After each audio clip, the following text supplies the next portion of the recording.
രാവുകൾ പകലുകൾ. അധ്യായം 15. അനിയന്ത്രിതമായ അവിശ്വസനീയമായ വേഗത്തിലുള്ള ആരോഹണമായിരുന്നു. അത്യുന്നതങ്ങളിലെ സമതലങ്ങളിൽ എത്തിപ്പെട്ടപ്പോൾ എന്തുമാത്രം സന്തോഷിക്കേണ്ടതായിരുന്നു. ഇപ്പോഴും വിസ്മയിക്കുമോ എന്ന് പലപ്പോഴും ചിന്തിച്ചിട്ടുണ്ട്. എല്ലാറ്റിനും ഗുരുവിൻ്റെ പിന്തുണയും ഉണ്ടായിരുന്നു. ശക്തമായൊരു മതിൽ പോലെ അചഞ്ചലമായി പിന്നിൽ ഉറച്ചുനിന്നു ഗുരു. വിദേശത്ത് ജോലി ചെയ്യുന്ന അച്ഛനമ്മമാർ, സഹോദരങ്ങൾ, അവരുടെ ഒരു മകൾ, സഹോദരി. എന്നിട്ടും ആദ്യം എതിർത്തെങ്കിലും ഒടുവിൽ എല്ലാവരും പങ്കെടുത്ത ആർഭാടപൂർവമായ വിവാഹം തന്നെയായിരുന്നു. രണ്ടുപേരുടെയും വിശ്വാസങ്ങളെയും ആചാരങ്ങളെയും നിലനിർത്തിക്കൊണ്ട് തന്നെ യുക്തമെന്നും യോജിക്കുമെന്നും കരുതിയത് ആചരിച്ചും അനുഷ്ഠിച്ചും സിദ്ധാർത്ഥനും നാൻസിയും. അവർ കമ്മ്യൂണിന് പുറത്ത് നാൻസിയുടെ അച്ഛൻ നൽകിയ വീട്ടിൽ തന്നെ ജീവിതം തുടങ്ങുകയും ചെയ്തു. പക്ഷേ ഏതോ ഒരു സന്ധിയിൽ, ഏതോ ഒരു നിമിഷത്തിൽ ടെറസിൽ അസ്തമനം കണ്ടുനിന്ന നാൻസി കസേരയിൽ മയങ്ങിക്കിടരുന്ന അവനരികിലെത്തി പറഞ്ഞു, "എനിക്ക് മടുത്തു." ഞെട്ടലോടെ അവൻ ഉണർന്നു. പലപ്പോഴും അവളുടെ പെരുമാറ്റത്തിനും തോന്നിച്ചിട്ടുള്ള ഒരു സത്യം, പലപ്പോഴും അവളോട് ചോദിക്കണമെന്ന് ആഗ്രഹിച്ച ഒരു സത്യം. "സിദ്ധാർത്ഥൻ, നിങ്ങളെ എനിക്ക് മടുത്തു. നിങ്ങളുടെ ജീവിതചര്യകൾ, പാതകൾ, നാട്യങ്ങൾ എനിക്ക് മടുത്തു. നിങ്ങൾ തീർത്തിരിക്കുന്ന ഈ മതിൽ, അതിനുള്ളിൽ നിന്ന് നിൽക്കാൻ എനിക്കാവില്ല. എന്നെ പോകാൻ അനുവദിക്കൂ." നാൻസി അവൻ്റെ മുഖത്ത് നോക്കിയില്ല. നോക്കിയാൽ അവളുടെ ഉറച്ച തീരുമാനങ്ങൾ മണൽ കൊട്ടാനം പോലെ തകർന്നു വീഴുമെന്നറിയാമായിരുന്നു. അവൾ അവന് മുഖം കൊടുക്കാതെ അകലങ്ങളിൽ എവിടെയോ എന്തിനെയോ പ്രതീക്ഷിച്ച് നോക്കിയിരുന്നു. എന്നിട്ടും ഒരുക്കമായിരുന്നു എല്ലാ വിശ്വാസങ്ങളും എല്ലാ ചട്ടങ്ങളും ത്യജിക്കാൻ, കമ്മ്യൂൺ വിട്ടു പോകാൻ വരെ. പക്ഷേ അവൾ അതിലൊന്നും ഒതുങ്ങിയില്ല. രണ്ട് ധ്രുവങ്ങളിലെ വ്യക്തികളെ പോലെ അവർ വ്യത്യസ്തരായിരുന്നു. ഉടുപ്പിൽ, എടുപ്പിൽ, നടപ്പിൽ, ദിനചര്യയിൽ, ആഹാര രീതിയിൽ. സ്വപ്നാത്മകമായൊരു ലോകത്ത് നാൻസി പറന്നു നടന്നു. അവൾക്കൊരിക്കലും ഭൂമിയിൽ ഇറങ്ങാനോ ഭൂമിയിലെ താഴേക്കിടയിലുള്ള ജീനുകളെ കാണാനോ കണ്ടറിയാനോ കഴിഞ്ഞില്ല. പക്ഷേ സിദ്ധാർത്ഥൻ താഴേക്കിടയിലെ ജീനുകളിൽ നിന്നും ജീവിതത്തിൽ നിന്നും ഉയർന്നെത്താൻ ഒരുക്കമായിരുന്നു. പക്ഷേ നാൻസി അതും ഇഷ്ടപ്പെട്ടില്ല. അവൾ അവനെ വെറുത്തു.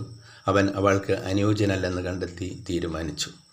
കൽപ്പടവുകൾ കയറവരെ ഉന്നങ്ങളിലെത്തേണ്ട നിമിഷങ്ങൾ അടുക്കവേ കയ്യിൽ എല്ലാ സമ്പത്തുകളും സൂക്ഷിച്ചിരുന്ന ചില്ല് ഗ്ലാസ് കയ്യിൽ നിന്ന് വഴുതി വീണ് പടവുകളിൽ തട്ടി ഉടഞ്ഞ് സൂക്ഷിച്ചിരുന്ന മുത്തുകളും പവിഴങ്ങളും പടവുകൾ വഴി തട്ടിമുട്ടി അടിത്തട്ടിലേക്ക് തെറിച്ചു വീഴുന്നത് സിദ്ധാർത്ഥൻ നോക്കി നിന്നു തേങ്ങിപ്പോയി. അവൻ ചില്ല് ഗ്ലാസും ചീളുകളും മുത്തുകളും പവിഴങ്ങളും പെറുക്കിക്കൂട്ട തെല്ലൊന്ന് നിൽക്കുമ്പോഴേക്കും അവൻ്റെ ഇടത് കൈയിൽ പിടിച്ച് അവൻ്റെ തണലിൽ കരുത്തിൽ പടികൾ കയറി വന്നിരുന്ന നാൻസി അവനെ വിട്ട് കൂട്ടത്തോടൊത്ത് വീണ്ടും ഉന്നതങ്ങളിലേക്ക് പടവുകൾ കയറിക്കഴിഞ്ഞിരുന്നു. കോടതിയിൽ ഒരൊറ്റ ആവശ്യമേ ഉന്നയിച്ചുള്ളൂ: മകൻ വിവേകിനെ കാണാനുള്ള അവകാശം. പക്ഷേ അതും കൂടി ഒരു നിയമത്തിനും തടുക്കാനാകാത്ത വിധം, വിജയിക്കാനാവാത്ത വിധം അവൾ നേടിയെടുത്തിരിക്കുന്നു. മുറിയുടെ ജനാല തുറന്ന് സിദ്ധാർത്ഥൻ കിഴക്കോട്ട് നോക്കി കട്ടിലിൽ കിടന്നു. കിഴക്ക് കാറുകൊണ്ടിരിക്കുന്നു. ഇരുളു കയറുന്നു. രാത്രി പിറക്കുന്നു. മഴയുണ്ടാകുമെന്ന് മാനം പറയുന്നു. സിദ്ധാർത്ഥൻ പ്രതീക്ഷയോടെ ചിന്തിച്ചു പോകുന്നു. ഈ മഴ കഴിഞ്ഞ്, അന്തരീക്ഷം തെളിഞ്ഞു കഴിഞ്ഞ്, മഴവെള്ളമെല്ലാം ഒഴുകി അകന്നു കഴിഞ്ഞ് ശുദ്ധവും ശുഭ്രവുമായ ഭൂപ്രദേശത്ത് കഴിയാനാകുമോ? പ്രവിശ്യയിലെ എല്ലാ പ്രമുഖ പത്രങ്ങളുടെയും പ്രതിനിധികൾ ഒന്നാം കിടയെന്നും രണ്ടാം കിടയെന്നും വ്യത്യാസമില്ലാതെ മുഖ്യമന്ത്രിയാണ് വിളിച്ചുകൂട്ടിയത്. പക്ഷേ എത്തിയിരിക്കുന്ന പ്രതിനിധികളിൽ ഒന്നാം കിടക്കാരുടെ പ്രതിനിധികൾ മാത്രവും രണ്ടാം നിരക്കാരുടെ സഹപത്രാധിപന്മാരും മൂന്നാം കിടക്കാരുടെ നാലാം കിടക്കാരുടെയും പ്രധാന പത്രാധിപന്മാരുമെന്ന് മാത്രം. അന്തസ്സും ആഭിജാത്യവും നോക്കിയാണത്രേ ഇങ്ങനെയുള്ള സമ്മേളനങ്ങളിൽ പങ്കെടുക്കുന്നത്. നാലാം കിട പത്രാധിപൻ്റെ ഒപ്പം ഒന്നാം കിട പത്രാധിപർ പങ്കെടുത്താൽ അയിത്തമാകുമത്രേ. ഒരു ലിമിറ്റഡ് സ്റ്റോപ്പ് ഫാസ്റ്റ് പാസഞ്ചറിലാണ് എത്തിയത്.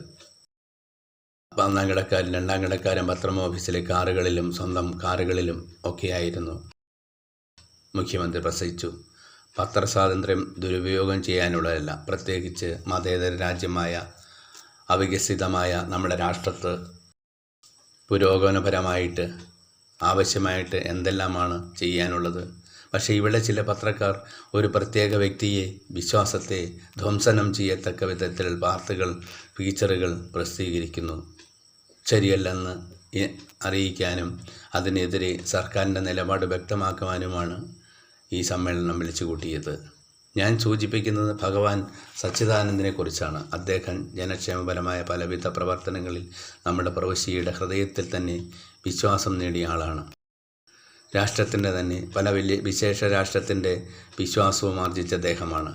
അദ്ദേഹത്തെപ്പറ്റി സത്യവിരുദ്ധമായ കാര്യങ്ങൾ പ്രചരിപ്പിക്കുകയും അച്ചടിച്ച് പ്രസിദ്ധപ്പെടുത്തുകയും ചെയ്യുന്നത് സ്വതന്ത്രമായൊരു പ്രവർത്തനമല്ല എന്നാണ് എനിക്ക് പറയാനുള്ളത്. അത് ഇനിയും തുടരാൻ നയിക്കുന്നുണ്ടെങ്കിൽ സർക്കാർ നടപടികൾ സ്വീകരിക്കേണ്ടി വരികയും ചെയ്യും. അപ്പോൾ പത്രസ്വാതന്ത്ര്യത്തെ നശിപ്പിച്ചെന്നും പൗരസ്വാതന്ത്ര്യം ഹനിച്ചെന്നും പറഞ്ഞ് മുറവിളി കൂട്ടേണ്ട കാര്യമില്ലെന്ന് കൂടി അറിയിക്കാൻ ആഗ്രഹിക്കുകയാണ്. മുഖ്യമന്ത്രിയുടെ പ്രസ്താവന കഴിഞ്ഞിരിക്കുമ്പോൾ സമ്മേളന ഹാൾ ശബ്ദമുഖരിതമായി. ഗുരു ശ്രദ്ധിച്ചു. പത്രപ്രതിനിധികളുടെ അഭിപ്രായങ്ങൾ, ശക്തമായ വാഗ്വാദങ്ങൾ, ചെറു പ്രസംഗങ്ങൾ, പ്രസ്താവനകൾ. ഒന്നാം കിടക്കാർ നിറമില്ലാത്തവരായിരുന്നപ്പോൾ ചില ജാതിമത പത്രങ്ങൾ മുഖ്യമന്ത്രിയെ അനുകൂലിക്കുകയും പത്രലോകത്തെ അവർണരെന്ന് ഗണിക്കപ്പെടുന്നവരും ചില രാഷ്ട്രീയ പാർട്ടികളുടെ പത്രങ്ങളും മുഖ്യമന്ത്രിയെ കർശനമായി വിമർശിക്കുകയും ചെയ്തു. അവർ പലരും ഗുരുവിൻ്റെ പത്രത്തിലെ വാർത്തകളും ഫീച്ചറുകളും സത്യങ്ങളാണെന്നും ആ സത്യങ്ങൾ ജനങ്ങളെ അറിയിക്കേണ്ടതാണെന്നും വ്യക്തമാക്കി. ഗുരു മനസ്സിൽ വോട്ടെടുപ്പ് നടത്തി. 60% ഗുരുവിനെ അനുകൂലിക്കുകയാണെന്നറിഞ്ഞു. ഒടുവിൽ ഗുരുവിൻ്റെ ഘനഗംഭീരമായ സ്വരം സമ്മേളന ഹാളിൽ മുഴങ്ങി. ഇവിടെ ഈ സമ്മേളനത്തിൽ പങ്കെടുത്തിരിക്കുന്നതിൽ 60% പ്രതിനിധികൾക്കും ശരിയാണെന്ന് തോന്നുന്ന കാര്യങ്ങളാണ് എൻ്റെ പത്രത്തിൽ വരുന്ന വാർത്തകൾ. അതിൻ്റെ നിജസ്ഥിതിയും ഒരുപക്ഷെ നമ്മുടെ കഥാനായകൻ ഭഗവാൻ സച്ചിദാനന്ദനെ തന്നെ ബഹുമാനപ്പെട്ട മുഖ്യമന്ത്രിക്ക് അറിവുള്ള ആളുമാകാം. എന്നിട്ടും ഒരു പ്രവിശ്യയിലെ ക്രമസമാധാനം തകരുന്നെന്ന് കണ്ടാൽ അതിനെ തടയേണ്ടത് അദ്ദേഹത്തിൻ്റെ കർത്തവ്യമാണ്. പക്ഷേ ആ കർത്തവ്യം അദ്ദേഹത്തിൻ്റെ ജനതയെ അദ്ദേഹത്തിനെ തിരഞ്ഞെടുത്ത് ഈ സ്ഥാനത്തെത്തിച്ച് അദ്ദേഹത്തിൽ നിന്നും നന്മ കിട്ടുമെന്ന് പ്രതീക്ഷിക്കുന്ന ഒരു വലിയ സാധാരണ ജനതയെ വഞ്ചിക്കുന്നതിന് കൂട്ടുനിൽക്കരുതാകരുതെന്ന എനിക്ക് അഭിപ്രായമുണ്ട്. ഞാൻ ചെയ്യുന്നത് നന്മയാണെന്നാണ് എൻ്റെ വിശ്വാസം. എനിക്ക് അറിയാവുന്ന ഒരു സത്യം എന്നെ കേൾക്കുന്നവരെ അറിയിക്കുന്നു. അത് അല്ലേ എന്ന് അന്വേഷിച്ച് ബോധ്യമായാൽ സർക്കാരിന് എൻ്റെ പേരിൽ നടപടിയെടുക്കാം. അല്ലാതെ പരപ്രേരണയാൽ നിജസ്ഥിതിക്ക് വിരുദ്ധമായി നടപടിയെടുക്കാൻ ശ്രമിക്കുന്നത് പൗരസ്വാതന്ത്ര്യഹത്യയും ജനാധിപത്യ വിശ്വാസഹത്യയും ആകുന്നു. അങ്ങനെ ഒരു ദുഷ്കർമ്മം എൻ്റെ ഒരു പഴയകാല സുഹൃത്തു കൂടിയായ ബഹുമാനപ്പെട്ട മുഖ്യമന്ത്രിയിൽ നിന്നും ഉണ്ടാകില്ലെന്ന് കരുതുന്നു. സമ്മേളന ഹാൾ കരഘോഷത്താൽ മുഖരിതമായി. ഗുരു മുഖ്യമന്ത്രിയുടെ മുഖം ശ്രദ്ധിച്ചു.